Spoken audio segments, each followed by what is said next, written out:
Cancer जो है उसके रिगार्डिंग जो है वो डिस्कशन करेंगे। ठीक है, आइए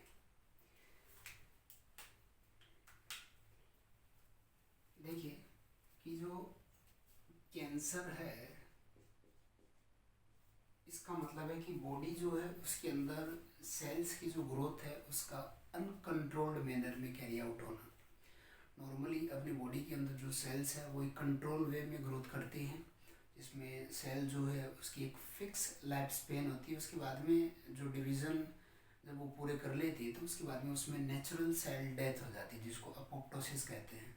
लेकिन जब भी बॉडी के अंदर कोई नॉर्मल सेल जो वो ट्रांसफॉर्म होकर कैंसर सेल में बदलती है तो वो जो सेल है फिर वो इमॉर्टल हो जाती है, जिसके बाद में उसकी डेथ नहीं होती है। तो कैंसर जो है वो सेल्स की अनकंट्रोल्ड ग्रोथ होती है, uncontrolled growth of cells is known as cancer. तो बॉडी के अंदर सेल्स की जो ग्रोथ है वो रेगुलेटेड होती है, और ये जो सेल की ग्रोथ का रेगुलेशन है वो सेल साइकिल के थ्रू होता है। नॉर्मल सेल जो होती है, नॉर्मल सेल या जिसको अपन कह सकते हैं नॉन ट्रांसफॉर्म्ड सेल, जिसका ट्रांसफॉर्मेशन नहीं हुआ है, ये जो है इट शो रेगुलेटेड ग्रोथ।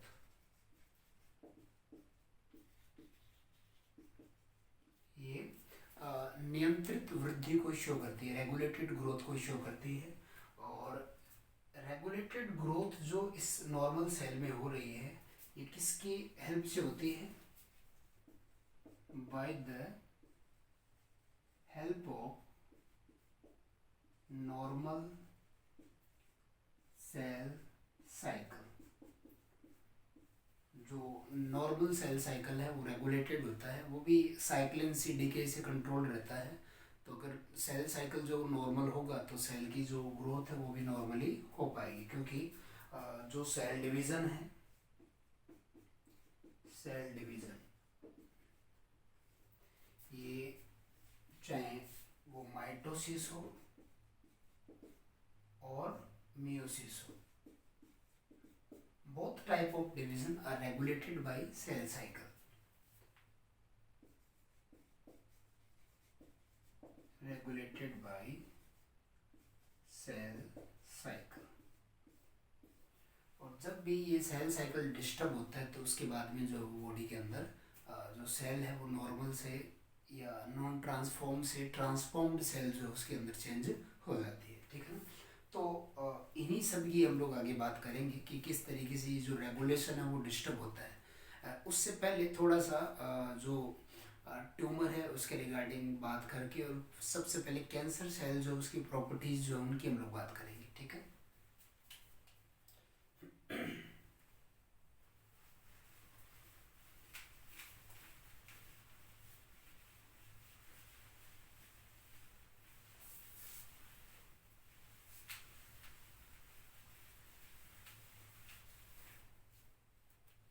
सबसे पहले बात करते हैं प्रॉपर्टीज ऑफ कैंसर सेल।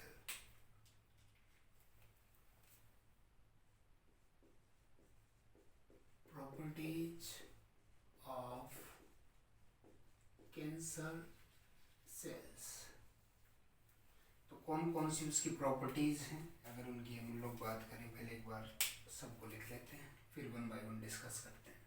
तो जैसे सबसे पहले अगर देखें तो जेनेटिकली अनस्टेबल, फिर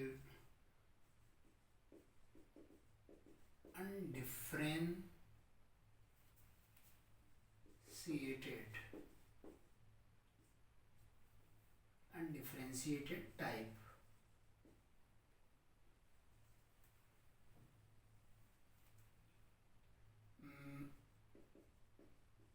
abnormal shape and size,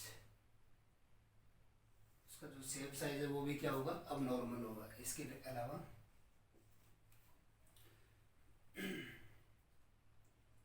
no need of growth factors from serum, ये अपने ग्रोथ फैक्टर खुद जनरेट करता है, आगे हम लोग बात करेंगे, इसलिए सीरम से ग्रोथ फैक्टर की नीड भी इसको नहीं होती है।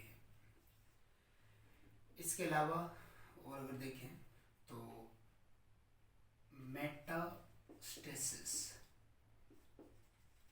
ये इसकी सबसे डेंजरस प्रॉपर्टी है जिसकी बात हम लोग अभी करेंगे, एंजियोजेनेसिस।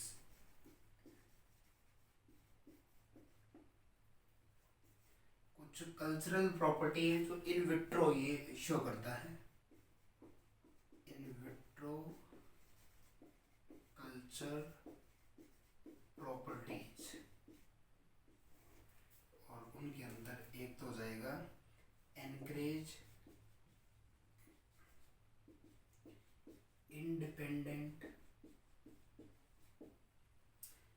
एक हो जाएगा डेंसिटी इंडिपेंडेंट, और इनके अलावा और अगर देखें तो जैसे एंजियोजेनेसिस वगैरह ये तो सब हो ही गए, एक एक्टिव टीलोमेरेज एक्टिविटी, एक्टिव टीलोमेरेज एक्टिविटी भी इनके अंदर होती है, और वो क्या है अभी हम लोग बात कर लेते हैं वन बाय वन। तो सबसे पहले अगर देखें तो ये जेनेटिकली अनस्टेबल है,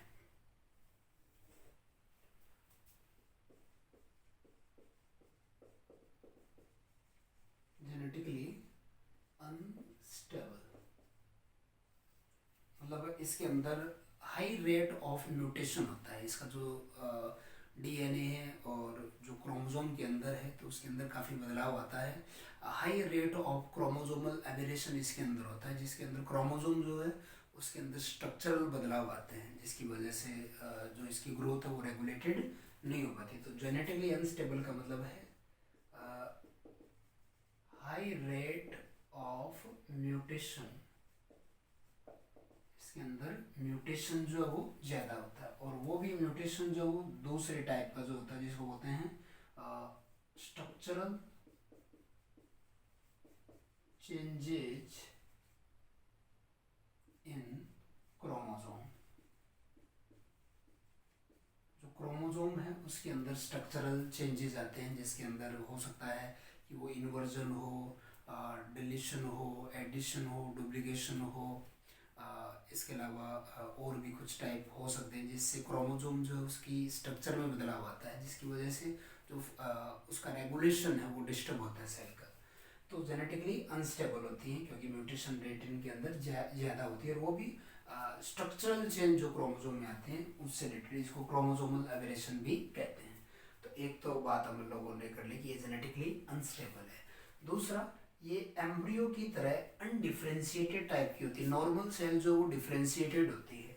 अगर हम लोग देखें नॉर्मल सेल को, तो नॉर्मल सेल जो है उसके अंदर फिक्स शेप होती है, फिक्स शेप सेल की भी होती है और फिक्स शेप जो न्यूक्लियस की भी होती है, ये नॉर्मल सेल है, नॉर्मल सेल, और इसका जो शेप साइज वगैरह वो भी नॉर्मल होता है। लेकिन इसके अंदर जब नियोप्लास्टिक ट्रांसफॉर्मेशन होता है, neoplastic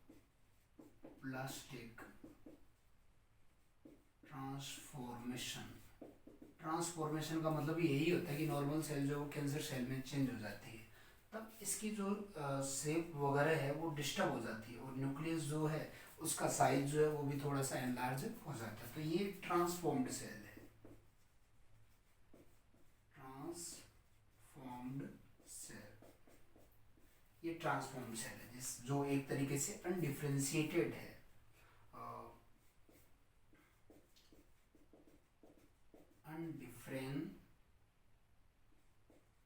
undifferentiated cell like embryonic cell, जो एम्ब्रियोनिक सेल है उसकी तरह ये अनडिफ्रेंशिएट हो जाती है। तो अगर ऐसा प्रॉपर्टीज पे कोई क्वेश्चन हो कि नॉर कैंसर सेल किस टाइप के, डिफ्रेंशिएटेड और अनडिफ्रेंशिएटेड, तो अपने को ये जवाब देना है कि नॉर्मल सेल डिफ्रेंशिएटेड होती है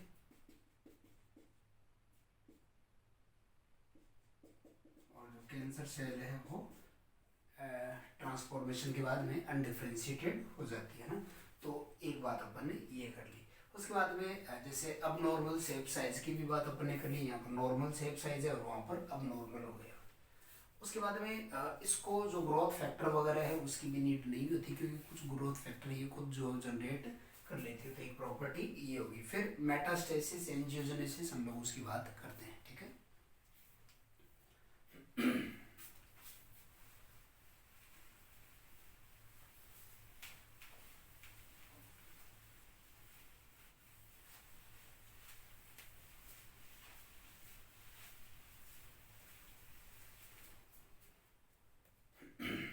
तो जिस तरीके से अगर बॉडी में ये एक नॉर्मल टिश्यू है,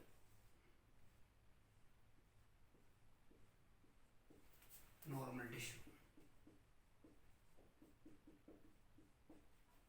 और किसी म्यूटाजन की वजह से इसके अंदर जो जेनेटिक मटेरियल है उसमें कोई चेंजेस आया, उसकी वजह से ही इसके अंदर कोई जो नॉर्मल सेल है, मतलब टिश्यू जो है उसकी जो नॉर्मल सेल है उसमें नियोप्लास्टिक ट्रांसफॉर्मेशन हो जाए। नियोप्लास्टिक ट्रांसफॉर्मेशन, जैसा भी अभी अपन ने डिस्कस भी किया था, इसी को नियोप्लाजिया भी कहते हैं। मतलब कैंसर के फॉर्मेशन की जो प्रोसेस है, नियोप्लाजिया, नियोप्लाजिया। तो ऐसा जो है वो किसी म्यूटाजन के कारण हो सकता है, किसी म्यूटाजन। म्यूटाजन मतलब म्यूटेशन कोजिंग एजेंट, जो जेनेटिक मटेरियल में कोई चेंज लाता है, आगे बात करेंगे उसकी भी। तो नियोप्लास्टिक ट्रांसफॉर्मेशन के बाद में जो है उस नॉर्मल टिश्यू के बीच में कुछ सेल ट्रांसफॉर्म्ड हो जाती है, और वही ट्रांसफॉर्म्ड सेल जो है वो फिर अनकंट्रोल्ड मैनर के अंदर ग्रोथ करती जाती है इस तरीके से।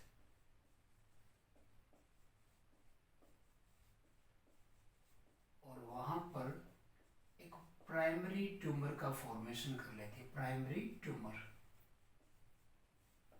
अब नॉर्मल सेल जो होती है अपने बॉडी के अंदर, तो वो लोकलाइज्ड होती है अपने साइड के ऊपर, सेल टू सेल जंक्शन और सेल टू ईसीएम जंक्शन के थ्रू कनेक्टेड होती है। लेकिन नियोप्लास्टिक ट्रांसफॉर्मेशन के बाद में जो ट्रांसफॉर्म्ड सेल है, इनकी सेल मेम्ब्रेन पर सेल एडहेशन मॉलिक्यूल CAM जो है, जैसे कैडहेरिन वगैरह, वो डिसअपियर हो जाते हैं। इसके अलावा फाइब्रोनेक्टिन भी होता है जो एक सेल को दूसरी सेल के साथ या एक सेल को ईसीएम के साथ कनेक्टेड रखता है। तो वो सब इसके अंदर हो नहीं पाता क्योंकि वो सारे मेम्ब्रेन प्रोटीन बन ही नहीं पाते, जिसकी वजह से अब ये अपनी इस साइड से हटने लगती है। ये सेल्स यहाँ से हट जाती है ऐसे, और हटने के बाद में ये एंट्री करती है ब्लड स्ट्रीम में।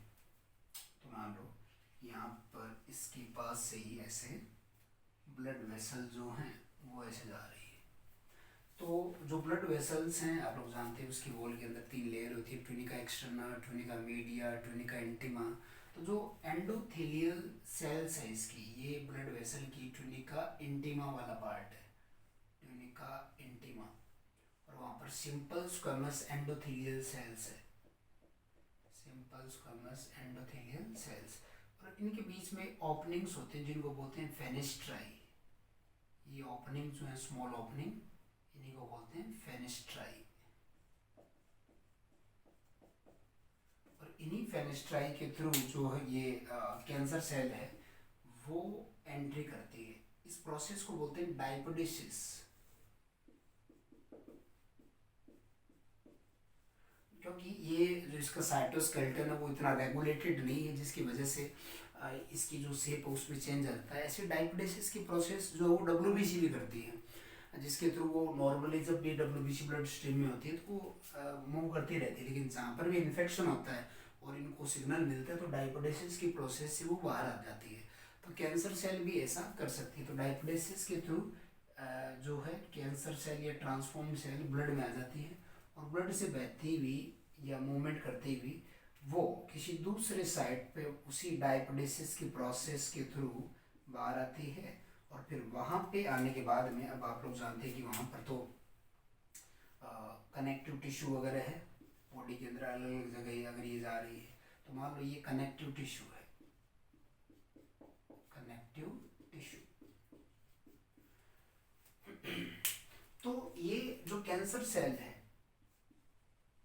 कैंसर सेल, ये इस कनेक्टिव टिश्यू जो है इसका डिस्ट्रक्शन करेगी, क्योंकि इसको आगे बढ़ने के लिए और अंदर जाने के लिए, ट्यूमर बनाने के लिए जो है वो स्पेस चाहिए।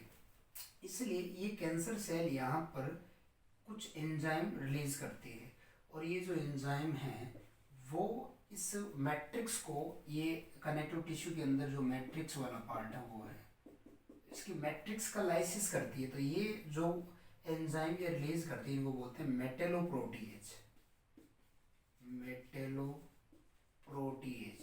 और मेटेलोप्रोटीएज जो एंजाइम है उसकी हेल्प से होता क्या है, लाइसिस ऑफ मैट्रिक्स, जो मैट्रिक्स है उसका लाइसिस होता है, और उसी के लाइसिस की प्रोसेस से उसके बीच में से ये ट्यूमर सेल जगह बनाती हुई अंदर तक आ जाती है। ऐसा WBC भी करती है, ये मेटेलोप्रोटीएज जो WBC भी रिलीज करती है, और WBC भी उस मेटेलोप्रोटीएज से जगह बनाती है और साइट ऑफ इन्फेक्शन के ऊपर जाती है। लेकिन वहाँ पर जो है टिश्यू भी एक एंजाइम बनाता है जिसको बोलते हैं टिम्प, एक एंजाइम है टिम्प, TIMP। टिम्प का मतलब है टिश्यू इनएक्टिवेटिंग मेटेलोप्रोटीएज, और टिम्प जो है वो इनहिबिट कर देता है किसकी एक्टिविटी को, मेटेलोप्रोटीएज, मेटेलोप्रोटीएज।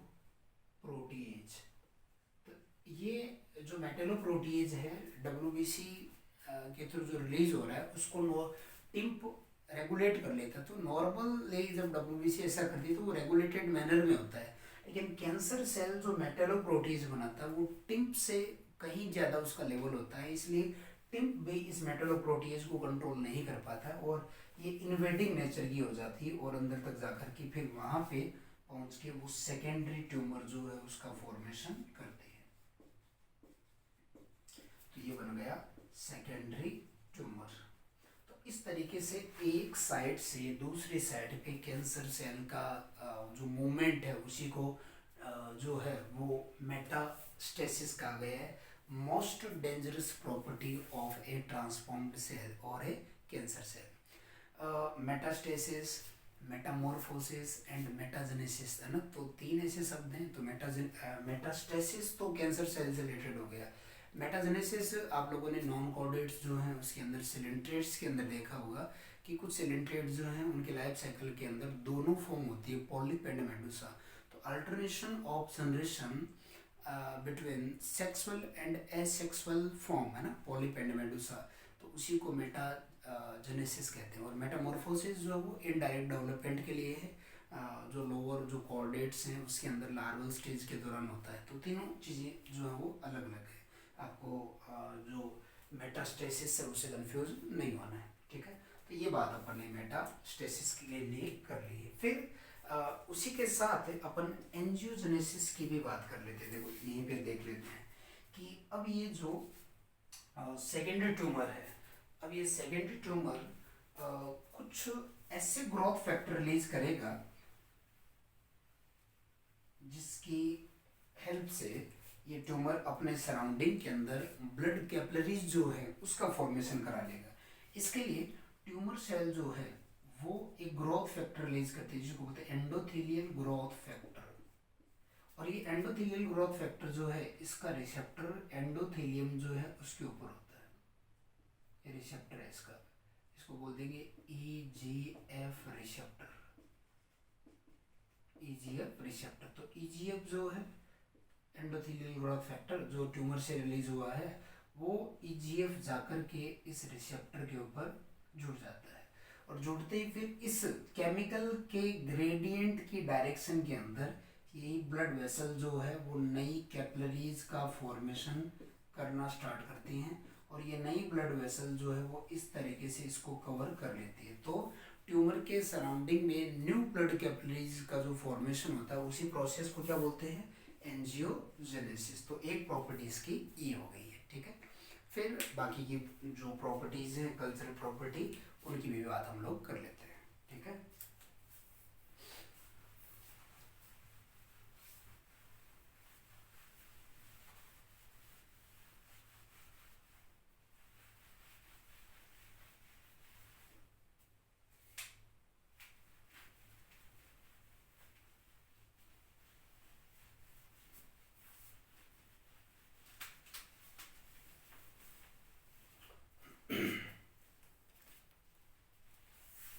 तो नेक्स्ट इन विट्रो कल्चर जो प्रॉपर्टी है उसमें एनकरेज डिपेंडेंट, एनकरेज इंडिपेंडेंट, वो सब डिस्कशन हम लोग कर लेते हैं, वो क्या है देख लेते हैं उसको भी। तो एनकरेज डिपेंडेंट अगर हम लोग देखें तो इसका मतलब ये है कि नॉर्मली अगर हम लोग नॉर्मल सेल एक तरफ ले, नॉर्मल सेल और एक तरफ ले कैंसर सेल, तो नॉर्मल और कैंसर सेल जो है उसके अंदर अगर नॉर्मल सेल को इन विट्रो एक पेट्री डिस्क के अंदर कल्चर किया जाए, ऐसे ये पेट्री डिस्क है और इसमें नॉर्मल सेल को कल्चर करने के लिए इस पेट्री डिस्क के ऊपर एक सबस्ट्रेटम डेवलप करना होता है। ये हो गया एक सबस्ट्रेटम, और ये जो सबस्ट्रेटम है ये एक तरीके से जो एनिमल टिश्यू है उसके अंदर एक्स्ट्रा सेलुलर मैट्रिक्स से बनी हुई एक बेसल लेमिला होती है, उसके अंदर फाइबर वगैरह होते हैं, कोलेजन है, ग्लाइकोप्रोटीन है, म्यूकोपॉलीसेकेराइड्स हैं। तो ऐसा ही एक सबस्ट्रेटम यहाँ पर भी है, और जैसे वहाँ बॉडी के अंदर उसके साथ सेल कनेक्ट होती हैं, जुड़ती है, फिर ग्रोथ करती है, ऐसे ही इसमें भी इन विट्रो कल्चर भी जब किया जाता है तो नॉर्मल सेल को जैसे पेट्री डिस्क पे रखा जाता है तो ये जो नॉर्मल सेल है वो अपने सेल मेम्ब्रेन प्रोटीन से इस सबस्ट्रेटम के साथ कनेक्ट होती है, क्योंकि जो नॉर्मल सेल है इसकी मेम्ब्रेन के अंदर एक प्रोटीन है जिसको बोल दिया trans membrane protein, trans membrane protein TMP, और ट्रांस मेम्ब्रेन प्रोटीन जो है उसके साथ एक प्रोटीन और कनेक्टेड होता है जिसको बोला फाइब्रोनेक्टिन।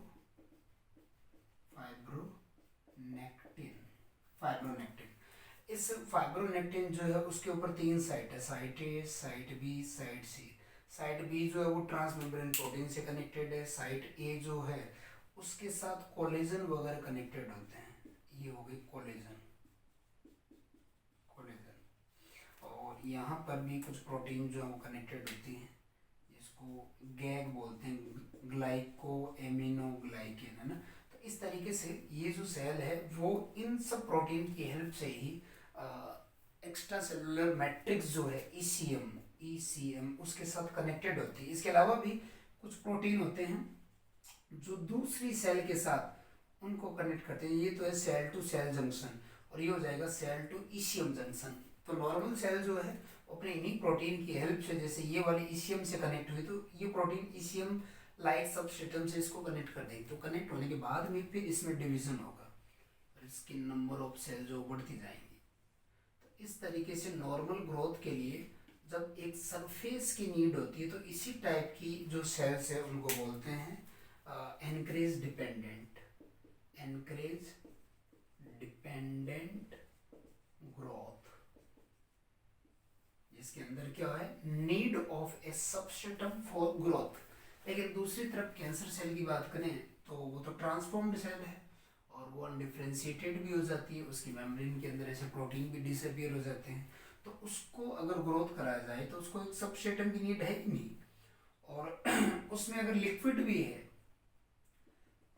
सॉरी अगर एक लिक्विड मीडियम भी है, लिक्विड मीडियम, तो उसमें भी अगर ट्रांसफॉर्म्ड सेल को रखा है तो वो बिना किसी सरफेस पे अटैच हुए उसमें ग्रोथ होती जाती है और ग्रोथ करती जाती है। तो इसलिए एक ट्रांसफॉर्म्ड सेल जो है उसको कहीं पर ग्रोथ के लिए कोई सरफेस जो उसकी नीड नहीं होती, उसी को बोलते हैं एनकरेज इंडिपेंडेंट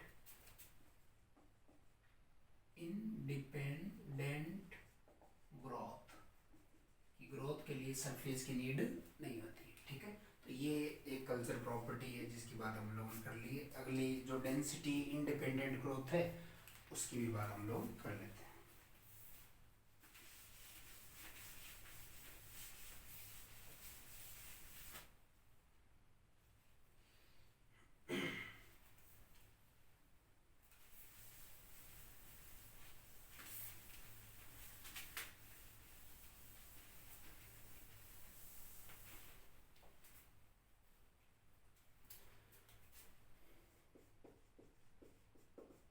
डेंसिटी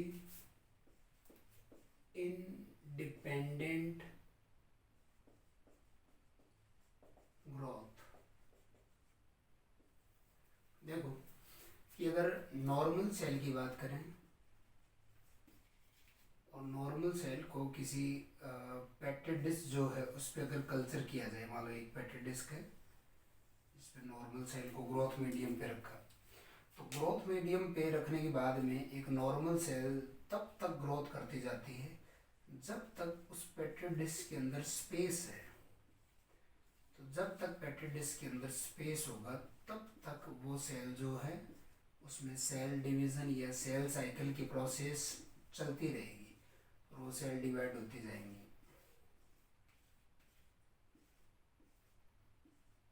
लेकिन जैसे ही उनमें आपस में कांटेक्ट होने लगेगा, आपस में जैसे ही क्या होगा कांटेक्ट, तो कांटेक्ट होते हैं उनमें होता है कांटेक्ट इनहिबिशन, और उस कांटेक्ट इनहिबिशन की वजह से इनका जो सेल साइकिल है वो स्टॉप हो जाता है और वो फिर ग्रोथ करना बंद कर देती है। इसी को बोलते हैं density dependent growth, shows density dependent growth, क्योंकि वो एक दूसरे को टच करने लगेंगी। और नॉर्मल सेल जो है जैसे ही इस तरीके से पूरा स्पेस ऑक्यूपाई होता है तो फिर उसमें डिवीजन रुक जाता है। लेकिन दूसरी तरफ अगर अपन ट्रांसफॉर्म्ड सेल की बात करें, ट्रांसफॉर्म्ड सेल, ट्रांसफॉर्म्ड सेल, तो ट्रांसफॉर्म्ड सेल जो है वो डेंसिटी इंडिपेंडेंट ग्रोथ शो कर रही है, जैसा अभी अपन ने पता, क्योंकि उनके पास नो कॉन्टेक्ट इनहिबिशन, उनमें कॉन्टेक्ट इनहिबिशन नहीं होता है। इसका मतलब है अगर उनको पेटेड डिस्क के ऊपर ग्रोथ अगर कराई जाए तो वो ग्रोथ करती जाएंगी। जब पूरा स्पेस ऑक्यूपाई हो जाता है उसके बाद भी उनकी ग्रोथ रुकती नहीं है और वो एक के ऊपर एक इस तरीके से ग्रोथ करती जाती है इसे। तो वही एक ट्यूमर का जो रूप है एक ट्यूमर की फॉर्म में कन्वर्ट हो जाता है, क्योंकि उनकी ग्रोथ जो है वो डेंसिटी डिपेंडेंट है ही नहीं, है ना। तो डेंसिटी इंडिपेंडेंट ग्रोथ है क्योंकि कॉन्टेक्ट इनहिबिशन नहीं होता, तभी बॉडी के अंदर अनकंट्रोल्ड मैनर में ग्रोथ करती है। अगले लेक्चर के अंदर अपन लोग जो है टेलोमेरेज के बारे में बात करेंगे और आगे भी कैंसर से रिलेटेड जो चीज़ें हैं उनको डिस्कस करेंगे। ठीक है, बेस्ट।